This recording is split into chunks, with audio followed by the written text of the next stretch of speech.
after we sort of got out of the way of that and tried to figure out where to go next, I did see what looked like about 6 or 7 people, maybe even more, piled around where that explosion was.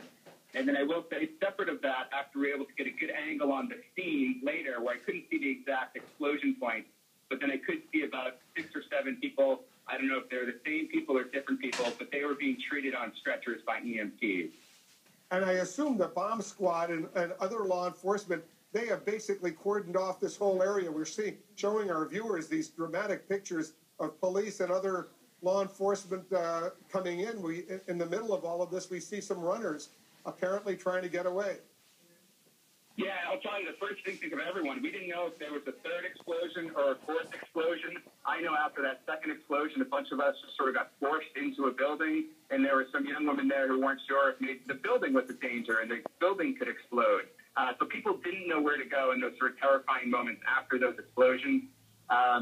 We didn't know what it was, we didn't know where they were coming from, and we didn't know if there were more. Did it look like there was significant damage to some of the buildings nearby? Because I'm trying to look at some of the storefronts there, and it looks like some windows were blown out. I only saw some blown out windows. It didn't look like there was extensive damage on the 2nd explosion, which I had a better viewpoint on, which seemed to me the smaller explosion. Looking up, down at that 1st explosion when it went off, it did look bigger. It looked like a more sizable plume of smoke than the 2nd one. And I just want to repeat for our viewers, we don't know the cause of these at least twin explosions. We don't know what happened. Could be anything as far as we know right now, but we do see the destruction, and we do see some pretty serious after effects from these twin explosions at the about a mile or so from the finish line of the Boston Marathon, where literally thousands and thousands of runners have been participating on this day. Matt Frucci is one of our executive producers who happens to be in the area.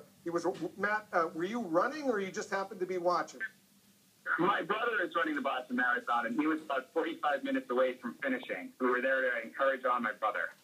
So you did a good job, hopefully, encouraging him. Mike Brooks is still watching. You're looking at these pictures, as all of us are, Mike. Give us your sense of what it looks like to you. And I just want to caution our viewers, we don't know what the cause of these explosions was.